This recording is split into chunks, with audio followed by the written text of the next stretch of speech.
Hello friends, welcome to Priya Fit சமையல். இன்னைக்கு நம்ம சேனல்ல ஒரு ஈஸியான ஸ்நாக் ரெசிபி தான் பார்க்க போறோம். மக்கானா அதாவது தாமரை விதைகள் இது எல்லா டிபார்ட்மெண்ட் ஸ்டோர்லயும் உங்களுக்கு கிடைக்கும். இத வச்சு சிப்ஸ் எப்படி பண்ணலாம்ன்றத பார்க்கலாம். நீங்க weight lossல இருக்கீங்க, சிப்ஸ் சாப்பிடணும் போல craving இருந்ததுனா கண்டிப்பா இந்த ரெசிபியை ட்ரை பண்ணி பாருங்க. ஒரு சேவரியான ஸ்நாக் உங்களுக்கு weight lossல சாப்பிட்ட மாதிரி இருக்கும்.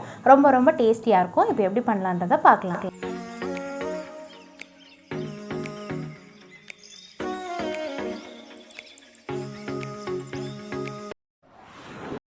மக்கானா சிப்ஸ் செய்யறதுக்காக ஒரு கடாய் வச்சுக்கலாம். ஸ்டவ் ஆன் பண்ணிவிட்டு இந்த கடாயை வந்து லைட்டாக சூடாகணும். கடாய் லைட்டாக சூடானதுக்கப்புறமா நீங்கள் எடுத்து வச்சுருந்த மக்கானாவை எல்லாத்தையும் இதில் சேர்த்துக்கலாம். நான் மக்கானாவை வந்து 1 கப் அளவுக்கு எடுத்திருக்கேன். உங்களுக்கு எந்த அளவுக்கு தேவைப்படுதோ அந்த அளவுக்கு நீங்கள் எடுத்துக்கோங்க. 1 கப் அளவுக்கு என்னென்ன மசாலா அப்படின்றத நான் இன்றைக்கி காமிக்க போகிறேன். இந்த மாதிரி வெறும் கடாயில் வந்து நீங்கள் நல்லா வந்து வறுத்துக்கலாம். ஃப்ளேமை வந்து நீங்கள் மீடியமில் வச்சுக்கோங்க. மீடியமில் வச்சுட்டு இந்த கை விடாமல் இந்த மாதிரி வறுத்துட்டே இருக்கணும். ஒரு 5 மினிட்ஸாவது ஆகும் கண்டிப்பாக. இந்த மாதிரி நல்லா வறுத்துட்டே இருக்கும் போது எப்போ நம்ம ரெடி ஆகிடுச்சின்னு எப்படி தெரியும்னா லைட்டாக வந்து ப்ரௌன் கலராக வரும். அது மட்டும் இல்லாமல் நீங்கள் வந்து கையில் இப்படி ப்ரெஸ் பண்ணி பார்த்தீங்கன்னா அது வந்து ரொம்ப கிறிஸ்பியாக இருக்கணும். நான் உங்களுக்கு காமிக்கிறேன் பாருங்கள். இந்த மாதிரி நீங்கள் ப்ரெஸ் பண்ணோன்னா இந்த மாதிரி உடையணும், கிறிஸ்பியாக இருக்கணும். அப்படி இருந்தது அப்படின்னா கண்டிப்பாக ரெடி ஆகிடுச்சின்னு அர்த்தம். இப்போ ஒரு பவுலில் இதுக்கு தேவையான மசாலாஸ் எல்லாம் நம்ம மிக்ஸ் பண்ணிக்கலாம்.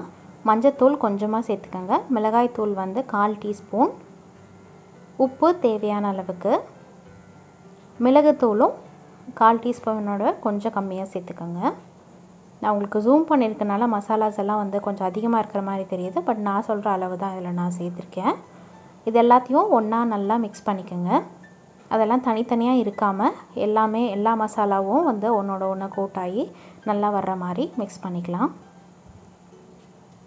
அவ்வளோதான், நம்மளுடைய மக்கானாக்கான மசாலா வந்து ரெடி ஆகிடுச்சு. இப்போ நம்ம அதே கடாயில் ஸ்டவ் ஆன் பண்ணிக்கலாம்.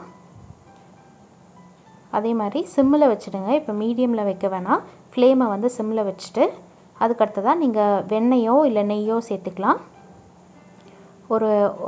ஒரு டீஸ்பூன் அளவுக்கு நான் நெய் சேர்த்துருக்கேன். நீங்கள் வெண்ணெய் சேர்க்கறதா இருந்தால் ஒரு சின்ன க்யூப் சேர்த்தாலே போதும். நெய் சூடானதுக்கப்புறமா கொஞ்சமாக கடுகு, கொஞ்சமாக கருவேப்பிலை நம்ம சேர்த்துக்கலாம். இது தாளிக்கிறதுக்காக தான், இது ஆப்ஷனல் தான். உங்களுக்கு நீங்கள் போடணும்னு நினச்சா போடலாம். அப்படி இல்லை அப்படின்னா டைரெக்டாக இந்த நெய்யில் வந்து மசாலாவை மட்டும் போட்டு நீங்கள் வறுத்துக்கலாம்.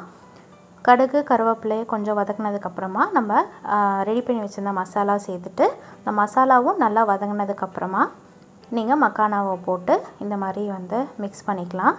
இந்த மக்கானாவில் நல்லா கோட் ஆகணும். ஃப்ளேமை வந்து சிம்மிலே வச்சுருங்க. சிம்மில் வச்சுட்டு நல்லா இந்த மாதிரி கலந்து விட்டீங்க அப்படின்னா உங்களுடைய மக்கானா வந்து ரெடி ஆகிடும்.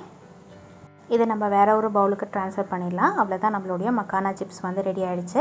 வெயிட் லாஸில் இருக்கீங்க, சிப்ஸ் சாப்பிடணும் போல் இருந்ததுன்னா இந்த ரெசிபியை கண்டிப்பாக ட்ரை பண்ணி பாருங்கள். உங்களுடைய கமெண்ட்ஸை எனக்கு வந்து கமெண்ட்டில் வந்து சொல்லுங்கள். இதே மாதிரி இன்ட்ரெஸ்டிங்கான நிறையா சேவரி ஸ்நாக் ரெசிபி வெயிட் லாஸ்க்காக நான் அப்லோட் பண்ணலான்னு இருக்கேன்.